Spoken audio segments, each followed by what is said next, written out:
Hello, everyone. Welcome to this talk on the inner work of the evolving therapist. Today, I am in conversation with Ms. Suchitra Inamdar.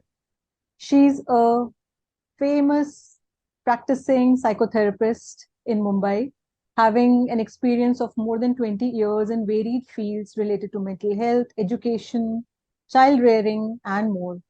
She's also the founder and director of Apara, which is an anthroposophical organization.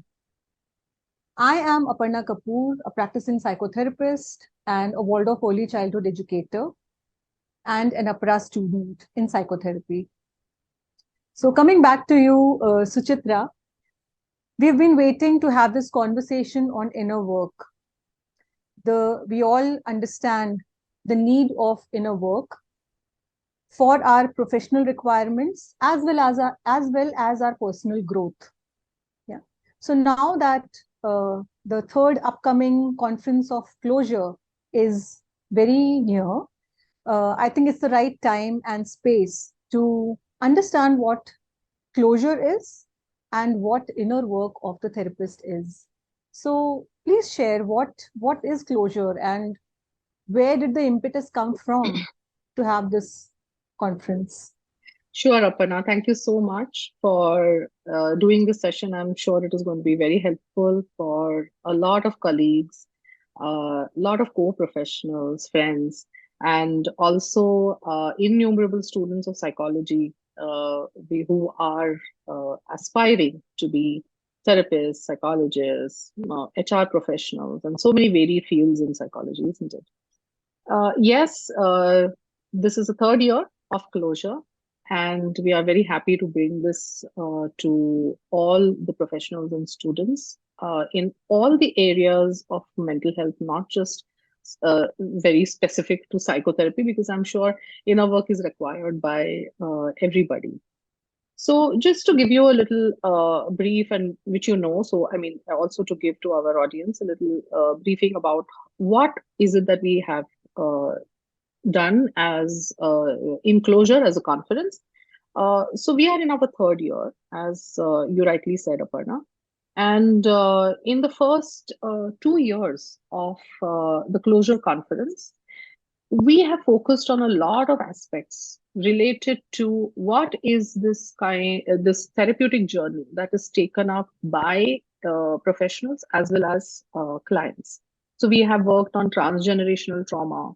We have also worked on, and there have been a lot of speakers speaking on the aspect of autoethnography. We have also, like for example, in the last year, we had activists, we had professionals or aspiring students working with something like juvenile delinquents, or even in the social work area, we had journalists coming in and speaking about their own work and the population that they were working with. We had women centric issues coming up. And apart from closure, our audience will also know that we have done a few very sensitive and beautiful programs on other mental health aspects, including the LGBTQ community. Now, this year we are focusing on the inner journey of the therapist. Now, what is this inner journey? Uh, I would say that every therapist, every, let us say, social worker, activist, is working with a certain population for a very long time. And while working with this population, like when they are working with XYZ number of clients or doing continuous workshops with people, they are engaging with a lot of biographies. So many people's lives that they are connected to, and they know almost everything about those lives. Now, if you see, parallel with that, they are also leading their own life, having their own realities, having their own journey, and having their own growth as well. Yeah, Now, yeah. it is very interesting to understand as to, let us say, when I'm a therapist and I'm working with a particular population, like in the upcoming conference, I will be speaking about my work with schizophrenia patients, which came to me very early in life when I was in the early 20s of my age, right? So, um when a therapist is working with a population for a very long time and seeing that population or that problem or those issues in close quarters, there is something she is or he is taking away from that work into his or her personal life as well. Certain growth, certain development, certain ideas, certain, what do we say? Let us say sanskar, right? Even the population is giving me a lot to develop myself, to work on myself, to uh, understand certain aspects or certain phenomena of life, which are not directly my reality. But then I Yeah, have yeah, the privileged space. I call it a privileged space, and it holds a lot of sanctity where I'm being made aware of the intricacies, the nuances of the biographies of people who are meeting me in this journey with the hope, with the uh, somewhere with the conviction, somewhere with also, let us say, uh, a need, a want that I would become instrumental in helping them reach the answers that they are reaching. Not that I have those answers as a therapist, and I'm sure every other therapist or student who is going to listen to this will agree with me. It's not that we have all the answers, but I'm ready to walk that line along with you. And with a professional expertise, with a scientific knowledge to help me in the background. And the conscious walk on this line, this thin line which separates uh, cold professionalism, very clinical professionalism, from an absolute humanness on the other side. There's a thin line, you know. And I think maintaining, managing that thin line consciously is what is inner work. That is what inner work provides you. And we are going to get those things because some of and I'm very happy that the audience is also going to be able to listen to uh, all these beautiful, wonderful therapists and psychologists and doctors, workers speaking about their work and their own journey, which helps us to understand how they maintained that line, because everybody's story is also different and the kind of population that they yeah, want to talk about is also different. yeah. That really sounds very interesting, Suchitra. So, when it comes to inner work, can we see it as a tool? And if we see it as a tool, uh, is it specific to a therapy type or a therapy style, or it can be used in any kind of situation? That's a very interesting question because I have experienced people asking me this question or asking some other teachers also the same question um, at a student level and also at a early practicing level. That okay, this particular therapy style requires just a process. It just requires a protocol, so and many other senior therapists will also know this, that there are various therapy styles. The way there are various religions and we follow various methods to reach the same God, let us say, there are also various therapy styles, but finally having the same goal in their uh, thinking process and also at their heart, which is to provide the maximum amount of relief or benefit to the client, right? But we know that some of these therapies are very protocol based, they are very process based, and there are certain therapies which are much free flowing. There are also certain therapies which are very client centered, and there are certain therapies which are very directed. Yes, but in all these situations and all these therapies, I feel inner work is paramount, because even if it is a process, even if it is, even if you have to just read out some material, let us say, or you have to, chant something, or you have to talk in a certain language or in a certain manner with your client, whatever it might be, whatever the process might involve. In all that process, we cannot forget that it is not an inorganic machine which is Yeah. interacting with the client. Yeah. Mm. It's an organic human being who is interacting with the client.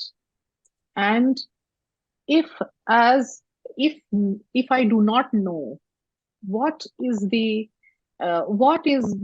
exact organic aspect of me being present in that room, then bringing about long term results, in my opinion, is not possible. Yeah, because Yeah. Yeah. otherwise it will be like, it will be like a, let us say, like a retailer. You know how retailers are, that they don't produce anything. So somebody has produced a particular product. I Yeah. just buy it from them.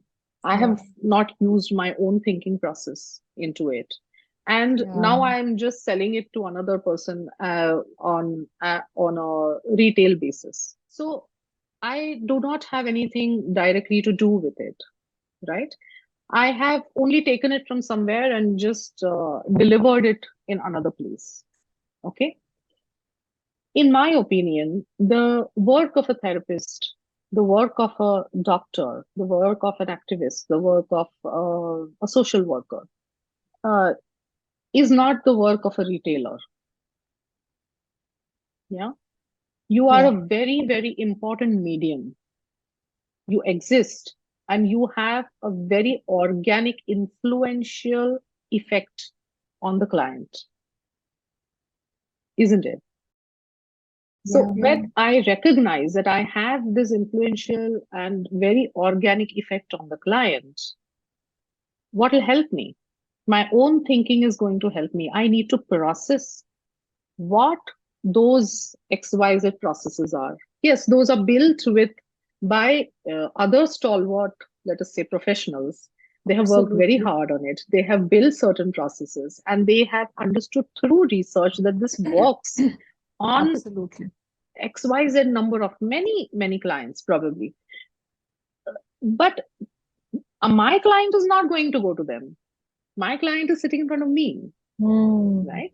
And Yeah. now, unless and Yeah. until I have made it my own, I have digested it well, I have understood this process well, I Yeah. know why I'm doing it, Yeah. what am I exactly getting out of it.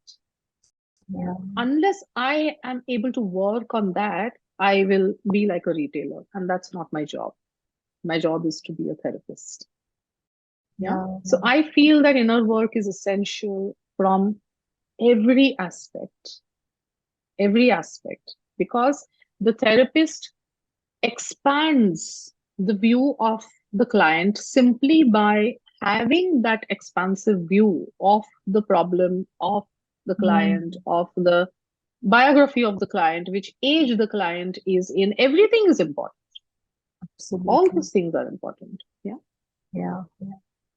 So what you're trying to say is it also this process of inner work helps therapists take a broader view, a bigger view, and that helps the process. Yeah, that's also, yeah. Yes. But it is a Yes. very clear and very impactful image of a retailer. Yeah, and that's so true. So coming to another question which comes to me, that how should, or probably how are the therapists perceived, or how should the therapist be perceived by the clients, or how should the therapist perceive himself or herself as a therapist? It Yeah. at any point in time can I think, oh, I've understood it all? So Okay. The, I mean, very bluntly to put it, if one has understood it all, then might as well die. There is no point in living. That's what I feel. So, with that, again, that very blunt answer, I would like to take one step back. So, mm, I am not dead. That means I'm still striving, right? Yeah. So, a client who comes to me, uh, I'm sure somewhere very inherently the clients are aware, the patients are aware of this, that their doctor, their therapist is as human as they are. Yeah. She has a strong background of scientific knowledge because she has studied it, Mm-hmm. but she cannot be a know-all. Yeah. Mm-hmm. If I am a client, my therapist might have learned everything, but she doesn't know anything about me. So I have to give her time Yeah. to understand me, Yeah. to understand what this textbook is, right? So that she is in a better position. He is in a better position. The doctor, the therapist, activist, anyone is in a better position to give me healing out which emerges out of my own life. Okay. Now, similarly, for a therapist, taking a stance that, or even having it in a subtle or just in the background, okay, that stance that, okay, I know more than this person. Yeah. Yeah. Yeah, you know more than the person, but finally, whatever you're doing with the client has to be integrated. The trauma as well as the healing needs to be integrated within the biography of the client. You are not going to live your client's life. And I cannot accelerate or I cannot limit my client's growth beyond a certain point, Yeah. right? So now looking at that, again, like I said earlier, that if I stop behaving like a retailer and I actually put the whole thinking, which is a prerequisite of my profession, and I again say that thinking, thinking in the right direction, being able to think with an all encompassing vision of the history, the culture, the socio-economic aspects, the personality, the background, even transgenerational aspects of the client. Everything, all these things are important. They give you a dimension, they complete the story for you. And with Yeah. the tools that you're using, and the trauma that you're healing, the trauma might be very small, but the healing is going to percolate into every other aspect of the client's Mhm. life. Yeah. Yeah. Yeah. So, a therapist needs to understand that process. And the next part, how should the therapist perceive himself or herself? Yes, the therapist should also be able to integrate these aspects in her own life. Okay. We will come across a lot of things, lot of data that the client is providing to us, which is, as I said, which is not our reality. Okay. For Yeah. example, if Yeah. I'm working with a pedophile who is, really trying to work very hard with the issues that he is having, or I'm trying to work with a girl who is just trying to come out saying that she has anxiety issues and she is trying to come out of the closet saying that, oh, actually I'm a bisexual. Okay. Yeah. Or I'm working with somebody who has a loved one at home who is terminally ill. Or I'm working with a parent who is having a special child. Yeah. Or I'm working with a married couple who is having certain issues related to caste or related to religion or related to any other problems which are the Yeah. more socio-demographic issues. Now, for example, all these issues or all these little aspects of life are necessarily not going to be a part of my reality. But I should know I should know how I resonate with this reality. Yeah. Yeah? Yeah. How do I resonate with bisexuality? How do I Yeah. resonate with somebody who is coming and telling me that he is a pedophile? Yeah. How do I resonate with somebody who is working very hard to nurture a special child? Yeah. How do I imbibe that reality within me? What does it mean to me as an individual? What are my views about it? What is my study about it? What is my understanding of how is this concept related to my living? Yeah, where do I see Yeah. the troubles? Where do I see me getting challenged with these aspects? Yeah. Yeah. Unless and until I'm able to call out my own challenges, unless and until I'm able to be conscious of, oh my God, so this made me uncomfortable. Or, okay, I had to work on this person's anxiety, but this particular detail in this person's life is not helping me to go forward.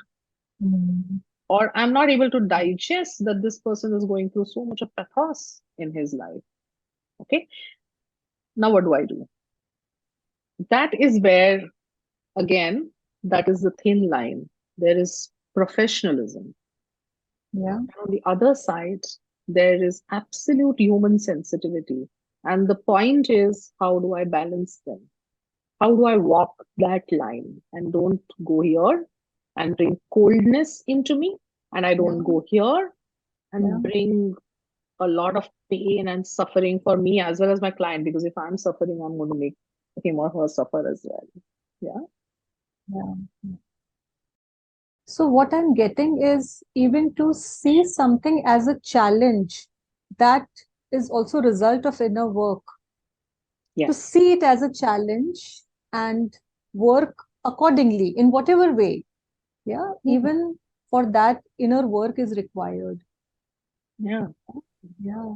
And that is a stem of that, we use these as much like cliches, but if we, when we really get to the point where we are able to practice them in our lives, unconditional love, unconditional regard, unconditional respect. Yeah. What is unconditional? How can I become unconditional? Not by declaring that I'm unconditional or, okay, Yeah. because Yeah. I can put therapist as a designation below my name. So now I become unconditional. No, it's a Yeah. process. It's a process. Yeah. It's a Yeah. process.